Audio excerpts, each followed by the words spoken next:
Everyone has to follow Telangana model అని చెప్పి ఖర్గే గారు రాహుల్ గాంధీ గారు సంపూర్ణంగా 4 గంటలు కూర్చొని చెప్పిండ్రు.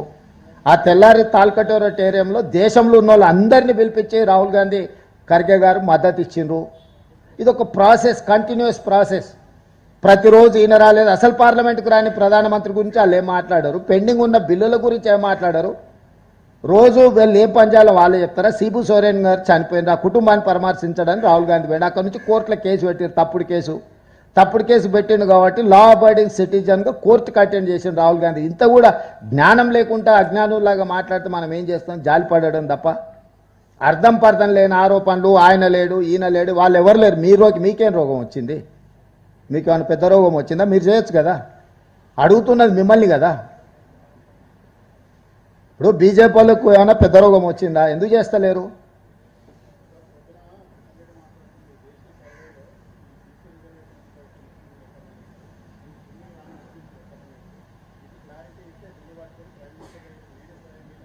అన్ని ఇస్తాం. అఫీషియల్గా మీటింగ్ ఏర్పాటు చేస్తే కిషన్ రెడ్డి గారికి సెక్రటేరియట్లని, chief secretary, planning department special chief secretary, అందరు అధికారులతో అఫీషియల్గా నేను మొత్తం అవగాహన కోసం అఫీషియల్ ఇది పెడతాను సెక్రటేరియట్లో. ఎప్పుడో డేట్ ఫిక్స్ చేయమన్నారు కిషన్ రెడ్డి గారిని.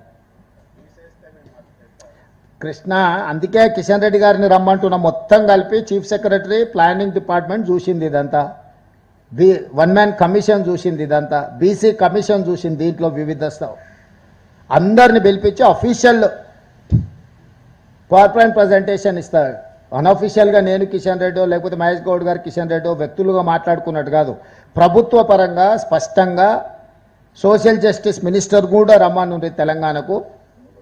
దారి ఖర్చులు కూడా మేమే ఇస్తాం ఇద్దరు కేంద్ర మంత్రులకు, ఎక్స్ప్లెయిన్ చేస్తాము. దాంట్లో ఏమన్నా అనుమానాలు ఉంటే అక్కడనే మొత్తం ఎంటైర్ టీం ఉంటుంది.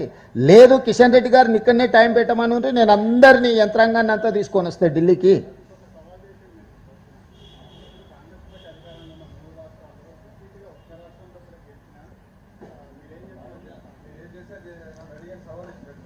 ఇప్పుడు మనం ఏం అడుగుతున్నామో ఆయన ఏం మాట్లాడుతుండు. 2004 నుంచి 2014 రాష్ట్రంలో కేంద్రంలో రిపీట్ చేసిందా లేదా కాంగ్రెస్ పార్టీ? ఏం మాట్లాడుతుండ ఆయన? ఉమ్మడి ఆంధ్రప్రదేశ్లో భారతదేశంలో 2004, 2009 రిపీటెడ్గా 2 సార్లు కాంగ్రెస్ పార్టీ గెలిచి చూపించింది. అర్థం లేని వాదనలు అంత కోరుకుంటే 29 ఎట్లాగో తెలంగాణ గెలుస్తా కదా, అప్పుడు చూపిస్తా. కేంద్రంలో గెలుస్తాం కదా, అప్పుడు చూపిస్తా రాష్ట్రంలో కేంద్రంలో ఎట్లా గెలుస్తామో.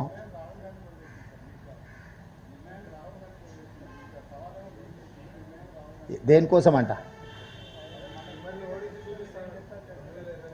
ఖచ్చితంగా ప్రయత్నం చేయమని ఉండ్రి. నేను అదే చెప్తున్నా, మోడీని గద్దె దించుతామని మేము సవాల్ చేస్తున్నాం.